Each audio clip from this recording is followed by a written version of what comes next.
Olá, hoje vamos ao capítulo 50. Como eu disse, estamos terminando o livro. Hilel desejava fornecer uma escolta a Lucano até Nazaré e Galiléia. Este, porém, recusou com gratidão. Necessitava apenas de um cavalo forte e robusto, com resistência suficiente para aquele longo e acidentado percurso. Passaria muitas noites na estrada, em tavernas. Hilel ficou horrorizado. Mesmo conhecendo Lucano como conhecia, parecia-lhe incrível que um cidadão romano, de família nobre, médico de fortuna considerável, amigo de César, pudesse viajar como homem comum. Não estou tentando manter-me humilde, disse Lucano, sorrindo. Só desejo viajar mais depressa, sem nada que me preocupe, e ver a região. O cavalo que Hilel forneceu a Lucano era um árabe de tranquila disposição e habituado a longas viagens no pó e nas montanhas. Lucano prendeu à sela seu estojo de médico, um cobertor e seu material de pintura. Hilel insistiu em acrescentar uma cesta com comidas finas e vinhos. Lucano envolveu a cabeça num turbante contra o sol ardente e cobriu as pernas com um manto pesado. Com apreensão, Hilel despediu-se dele, acenando com a mão para o amigo. Era pela manhã, bem cedo. Lucano deixou Jerusalém e o ar já estava quente. O cavalo, descansado, trotava energicamente. Cruzaram o rio Cedron sobre uma ponte de pedra. O céu mostrava um profundo tom dourado que se refletia em veios e sombras sobre as águas estreitas e quietas, com suas ondulações de colorido mais brilhante. As margens eram guardadas por ciprestes de pontas negras. Hilel aconselhara o itinerário através de Betânia e Jericó, de forma que Lucano chegasse ao rio Jordão, seguindo-o até a Galiléia, que visitaria em primeiro lugar. Depressa, o viajante encontrou-se em região erma, desolada, de um tom castanho esverdeado, despida de árvores, a terra emaranhada de cardos, toda rodeada de colinas baixas e rasas, cor de bronze e reluzentes sob o calor. A estrada rústica e estreita mostrava-se vazia, pois era pouco frequentada, os demais preferindo o caminho mais longo da Via Mare, próxima do mar. Às vezes, Lucano passava por uma fortaleza romana solitária, de cujo topo os soldados, com curiosidade, olhavam para ele.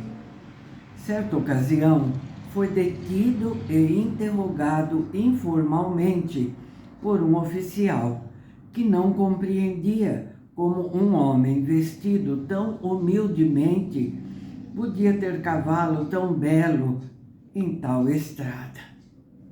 Quando Lucano revelou sua identidade, o oficial ficou mais perplexo que nunca, mas tornou-se respeitoso. Convidou Lucano a tomar vinho com ele, e o médico, que tinha sede, aceitou e entrou no interior mais fresco da fortaleza, sentando-se num banco de pedra para beber o vinho com o jovem oficial. Depois de algumas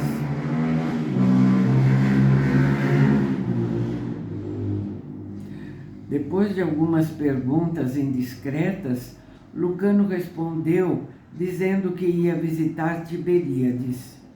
O oficial reparou nos esplêndidos anéis do médico e disse: embora judeu algum tentasse roubar-te, nem mesmo os bárbaros samaritanos, haverá caravanas mesquinhas, pobres pelas estradas, que não hesitarão em cortar-te o pescoço por esses anéis.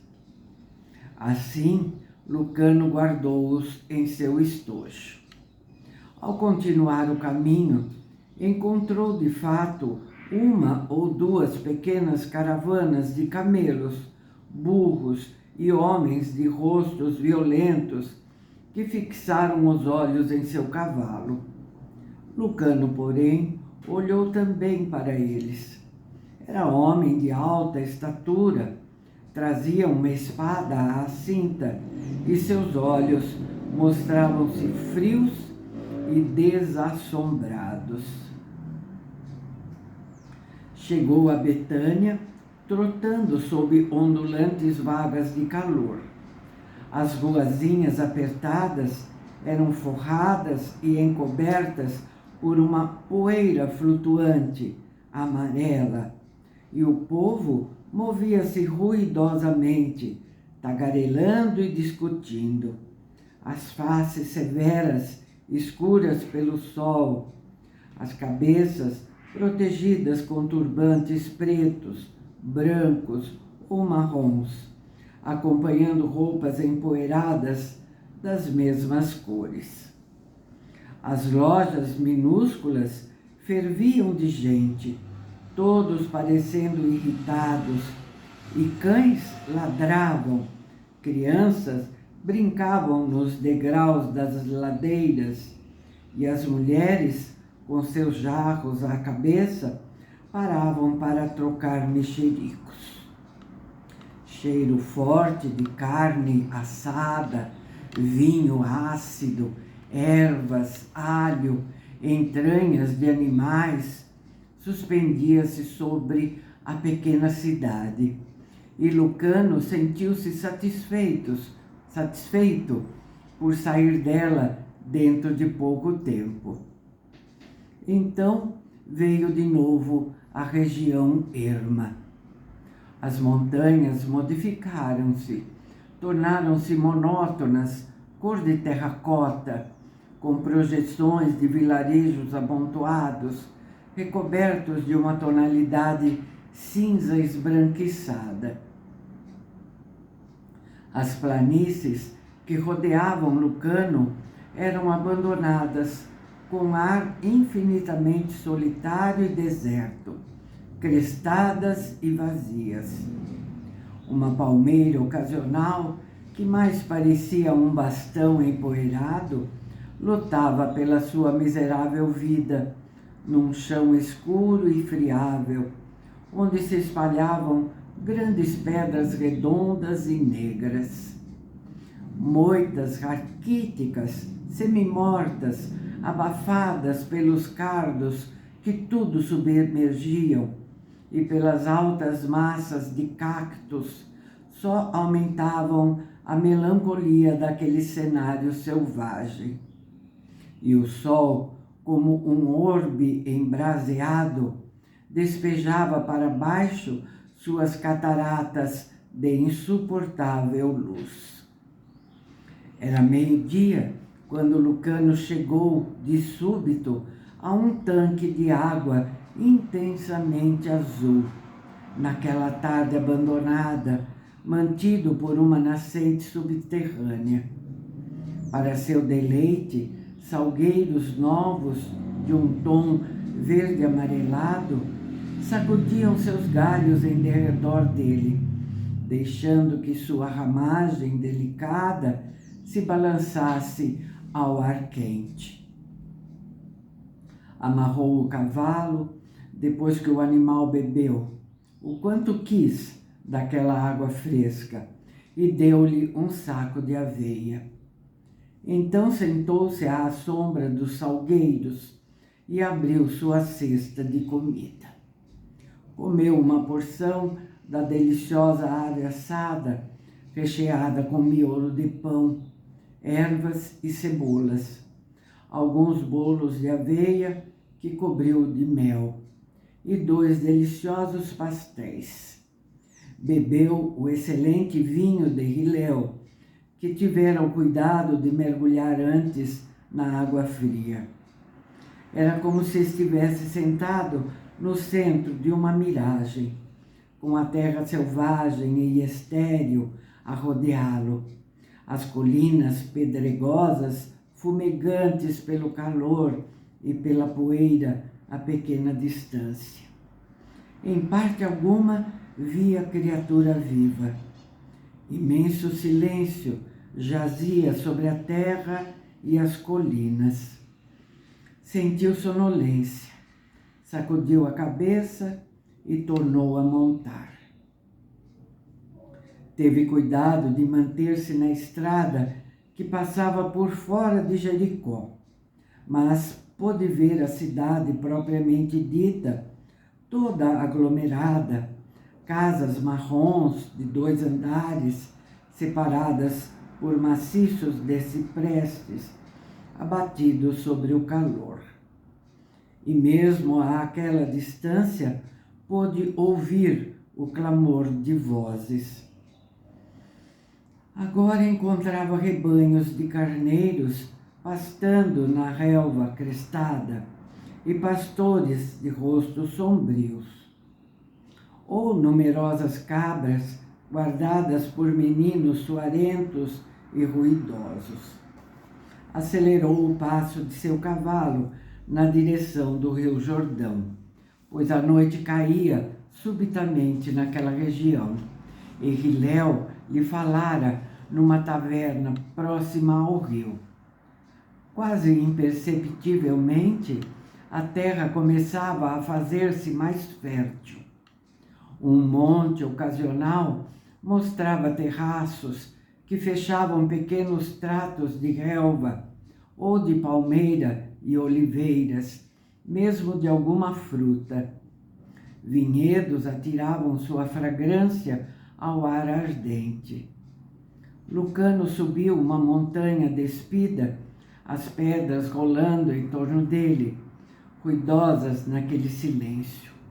Alcançou o topo e ali, abaixo dele, estava o estreito e tortuoso Jordão, de um verde incrível, margeado de salgueiros e de altas árvores refrescantes.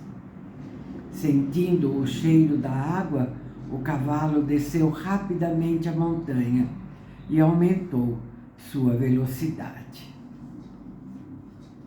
Alcançando os altos barrancos do rio, Lucano desmontou, e homem e cavalo deslizaram e desceram com facilidade pela terra quente e úmida até a água. O cavalo bebeu sofregamente, e Lucano banhou a cabeça, o rosto e as mãos. A doçura da fertilidade estava no rio esmeraldino, que se dobrava fortemente à distância. Pequenas granjas erguiam-se próximo dele, as casas brancas, claras sobre o sol, ou abrigadas sob ciprestes e outras árvores. Daquele lugar, mesmo as montanhas que estavam em toda parte mostravam um aspecto menos impressionante e terrível. Uma criança com um bando de gansos aproximou-se de Lucano, olhando-o curiosamente com grandes olhos negros.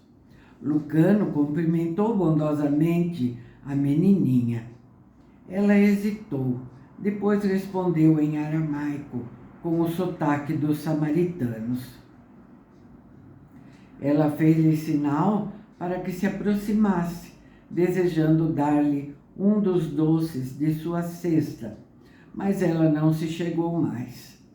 Pensava que ele fosse um judeu, e os samaritanos estavam sempre em conflito com seus companheiros judeus, considerando-os demasiado cultos, demasiado superiores, e pregando-lhes peças durante os dias santificados, tal como acender fogueiras nas montanhas para embaraçar os sacerdotes. De súbito, ela deu um riso estridente, pôs a língua para ele com atrevimento e correu, fugindo com seus gansos, que silvavam e grasnavam atrás dela.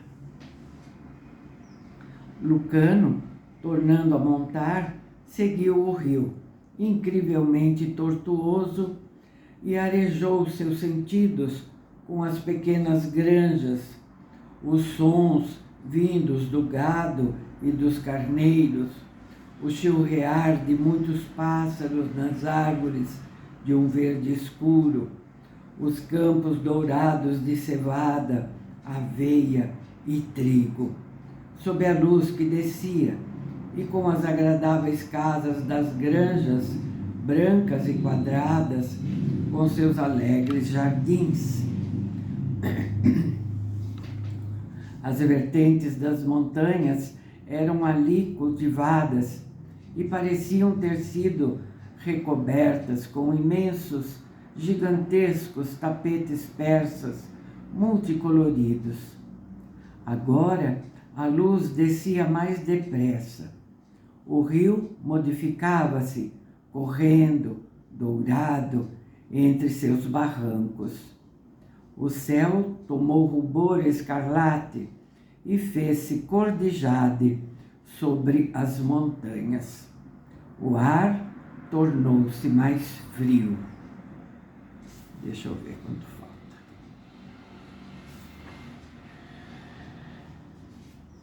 falta. Vamos ver. Lucano, então, encontrou a taverna próxima do rio, com um pátio cujo piso era de pedras lisas, reluzentes e negras. Era uma taverna pequena, mas limpa. O taverneiro recebeu Lucano com prazer, reparando em seu cavalo.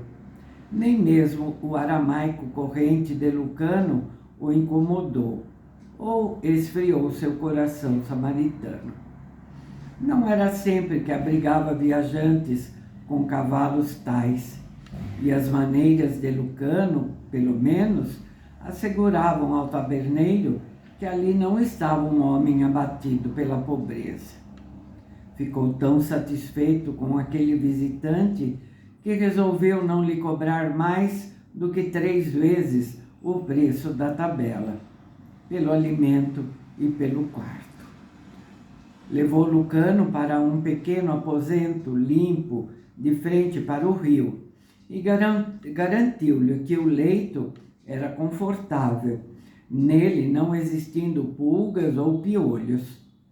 Lucano olhou para o piso nu de madeira branca e confirmou com um movimento de cabeça. Sentou-se cansado à beira da cama, bocejando. A taverna enchia-se com as vozes rudes dos homens e seu riso alto. Cavalos batiam com as patas no estábulo. Pés roçavam nas pedras do pátio e algumas das moças que serviam soltavam risadas alegres. Através das gelosias rústicas que cobriam uma janela pequena, um aroma de terra fértil, uvas e esterco invadia o quarto, acompanhado pelo bom cheiro de cabrito assado e do pão que cozia, bem como da sopa espessa e temperada. Uma arrumadeira, sem bater na porta, trouxe para Lucano um jarro de água quente, bacia e toalha de linho áspero. Ele deu-lhe uma moeda, e a moça ficou tão surpreendida e encantada que o surpreendeu com um risinho amplo, examinando-o mais de perto. A aparência dele alegrou-lhe, embora a pele clara do médico estivesse quente e vermelha, queimada pelo sol. A moça lhe fez uma mesura e deixou-o, descendo para a cozinha, a fim de falar sobre o cavalheiro estrangeiro que lhe dera tão valiosa moeda. Lucano abriu as gelosias e olhou para o céu alaranjado sobre as montanhas. Ouviu as vozes sussurrantes do rio, que falava consigo mesmo entre suas árvores e salgueiros. Lavou cuidadosamente o rosto, fazendo careta, e passou óleo na pele queimada. Desceu então um lance curto de degraus de pedra, entrando na sala de refeições comum, onde pelo menos 10 viajantes já estavam sentados. Uma imensa lareira de pedra estava com o fogo de lenha, e num espeto a carne girava lentamente, tendo ao lado uma jovem que a ia banhando com a gordura que dela pingava. O piso da sala era de lajes, as paredes caiadas. Os outros viajantes silenciaram ao ver Lucano, seus rostos morenos tornando-se vigilantes enquanto tentavam identificá-lo como judeu, galileu ou samaritano. Tinham retirado seus turbantes e mostravam cabelos rusticamente penteados. Aqueles olhos luziam à luz misturada da lareira e das lâmpadas. Lucano saudou-os cautelosamente em aramaico. De início, não lhe responderam. Ergueram os ombros e trocaram olhares. Depois responderam com voz cansada. Os galileus eram quase tão louros quanto ele, assim como muitos dos judeus. Mas Lucano não tinha aparência judaica, apesar da perfeição de sua linguagem. Agora, os olhos que reluziam tornavam-se desconfiados. Lucano sorriu para todos, mas eles não lhe retribuíram o sorriso. Então o médico pensou com ansiedade em seu estojo lá em cima, com seus anéis. Tinha fechado a chave à sua porta, mas ladrões jamais se deixam deter por uma porta fechada à chave. Lembrou-se de Cusa e de sua habilidade e tornou a sorrir. Os homens, durante algum tempo, não falaram. Sentiam uma presença estranha. Relanceavam os olhos para os trajes pobres de Lucano e ficavam perplexos. Ele tinha um ar de segurança e calma, apesar de suas roupas, e os viajantes já haviam tido conhecimento de seu belo cavalo. Ele era misterioso, com suas maneiras principescas, e aqueles homens não gostavam de mistérios. Ao redor da mesa havia pouco vociferante. Caiu um silêncio cismarento. A sopa era espessa e boa, carregada com especiarias e ervas e com pedaços de carne cozida e farinha. Os viajantes comeram em silêncio pesado, olhando ocasionalmente para Lucano, que estava apreciando a refeição. Os criados, tendo tido notícias de sua generosidade, serviam-no em primeiro lugar, com deferência, na esperança de maior largueza. Ele recebeu os pedaços mais macios do cabrito assado e a ração mais suculenta da ave cozida. Do vinho execrável, sua taça era mantida cheia. Seu prato via-se constantemente renovado com as tâmaras mais maduras e muitas azeitonas salgadas e legumes cozidos. Uma das criadas, com floreio, abriu a fruta de um cacto e requintadamente retirou-lhe a polpa com uma colher, para que ele não se machucasse com os espinhos da casca. Tudo aquilo os viajantes notaram com mescla de ressentimento e aumentada hostilidade e desconfiança. Lucano comeu com apetite. Terminando a refeição, abriu a bolsa e depositou o que era considerado uma gratificação enorme ao lado do seu prato. Os viajantes remexeram-se em seus lugares, entreolhando-se. Um deles, homem arrogante, barbado, olhos coléricos, falou grosseiramente: "Quem és tu, senhor?" "Eu?" perguntou Lucano, surpreendido. "Sou médico e chamo-me Lucano." "Romano?" foi a pergunta, repleta de desprezo. "Não, grego." E Lucano sorria. "Falas o aramaico muito bem, senhor." "Falo muitas línguas. Aliás, falo muitos idiomas." Pela primeira vez, Lucano teve noção da hostilidade reinante. "Usas espada? Os médicos costumam usar espadas?" "Numa região pacífica?" indagou o outro. Lucano olhou para sua espada, depois para os rostos ameaçadores. "Sou excelente espadachim", disse calmamente. "Fui o melhor atleta de Alexandria." Ninguém lhe respondeu, mas todos eles olharam-se ferozmente. Um deles falou finalmente, constrangido diante da firmeza azul dos olhos de Lucano. "Somos gente pacífica, não gostamos de armas." Lucano ergueu os ombros. "Eu durmo com a espada na mão", disse ele, levantando-se. Pensara em sair por aí a pé depois do jantar. Desistiu da ideia. Foi para o quarto e trancou cuidadosamente as gelosias e a porta.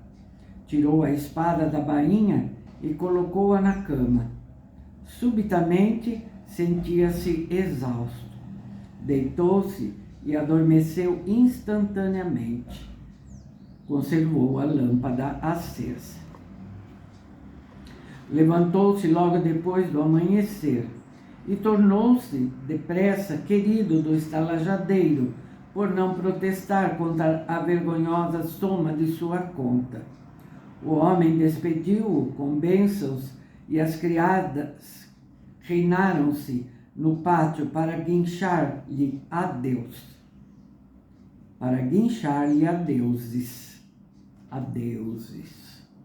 Seguiu o rio, tanto quanto lhe era possível, mas às vezes a estrada se afastava dele e de novo era o ermo, durante algum tempo.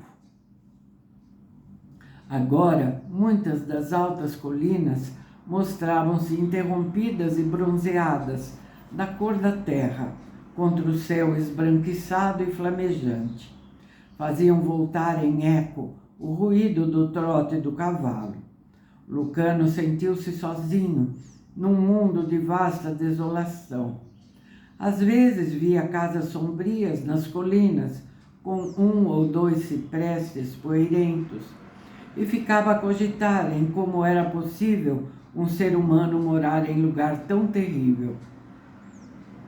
Quando a estrada voltava de novo para junto do rio, brilhantemente verde, ele se regozijava e descia às suas margens para banhar seus braços e pernas aquecidos. Era meio-dia quando comeu o que vinha embrulhado no guardanapo de sua cesta e bebeu algum vinho, arquejando sob o sol, sob o calor insuportável. Recortes do rio reluziam, esmeraldinos, em trechos que ficavam entre as árvores. Mas em suas mãos havia frescura, claridade e calma.